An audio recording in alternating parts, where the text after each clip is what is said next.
English by the Nature Method, Chapter 48.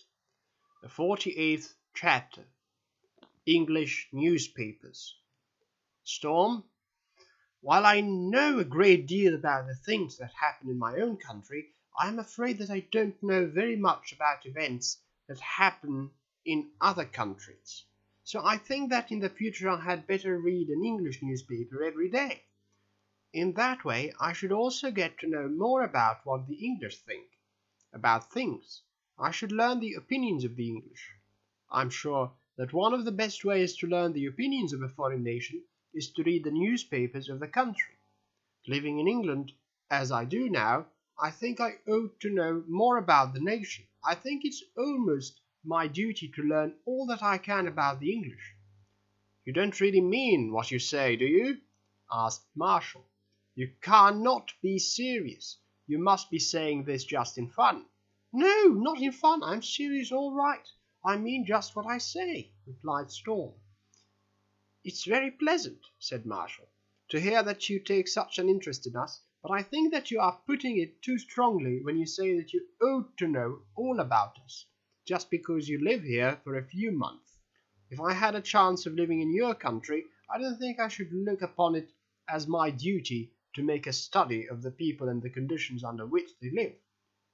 Although, on the other hand, I might be glad to learn a few things about them. You will find, Storm, that all nations know much more about themselves than about each other. We might say that this is international, for it is to be seen in every country.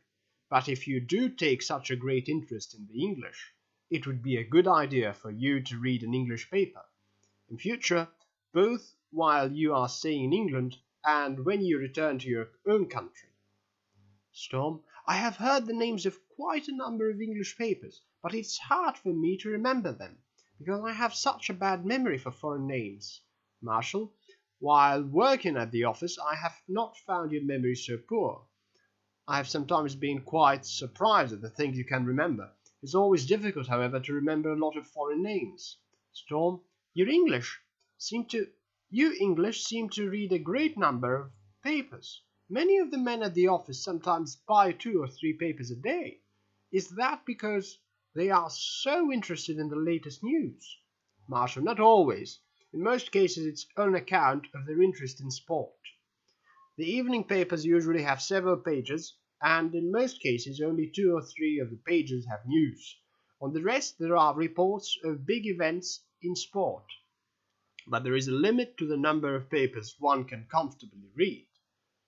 So, I am sure that the people who buy so many papers on days when a horse race, a bicycle race, or a big football match take place, only read a few words on each page. I don't care much about the many pages of sport myself. I am more interested in the rest of the paper. There is one thing particularly that I always read. Perhaps you have already noticed there are many letters to the editor in our papers. People from all parts of the country write letters to the papers and give their opinions about all sorts of things. Some of the letters are quite interesting, but in most cases, of course, they are very funny, because the letter writers don't know enough about the things they write about. However, people in England have been doing this for so long that it has become almost an English institution. The newspapers of a country are spoken of as the press, and Saul now wanted Marshall to give him some information about the English press. You will perhaps be able to make a good suggestion as to which paper will be the best for me. Yes, I could easily do that, Marshall replied, but I have a better suggestion to make. I will first tell you the most important details about the papers, and then I suggest that you try a few of them. In quite a short time you will discover which one you can read to best advantage. Storm answered that he would do as Marshall suggested. And Marshall went on, saying, You mentioned that you would like to know more about the opinions of the English, but of course you understand that not all Englishmen have the same opinion. In Parliament we have a very good example of this. Those who are of the same opinion and have the same programme for what they want to do for the good of the country are spoken of as a political party, while what they want to do is spoken of as their political program. The most important men of the largest party usually make up the government of the country, and it's the duty of the government to look after the affairs of the nation. In England, we have three large political parties: the Labour Party, the Conservatives, and the Liberals.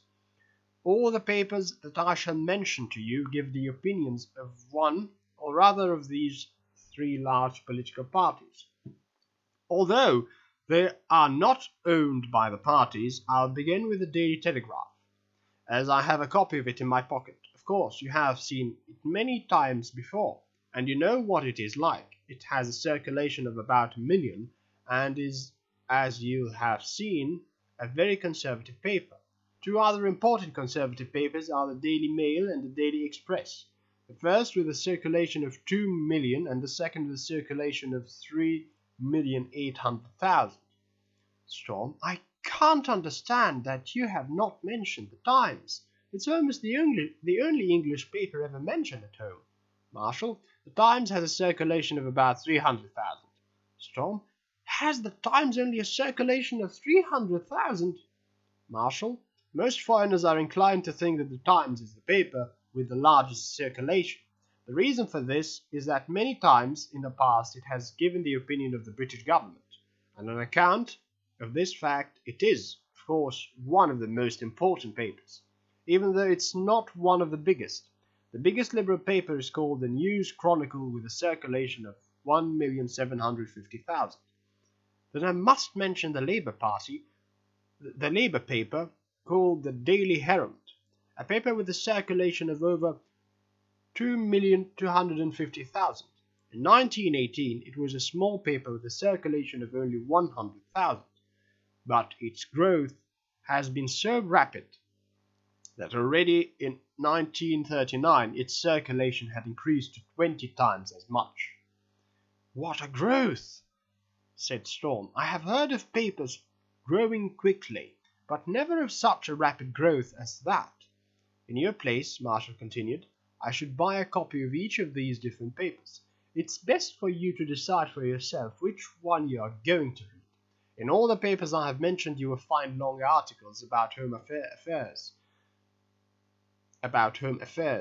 and about foreign affairs as well. I haven't said anything about the evening papers, as I don't think they will interest you. They are almost full of articles about sport. Storm, I am inclined to think you're right. I shall keep to the morning papers and buy a copy of each of those you have suggested.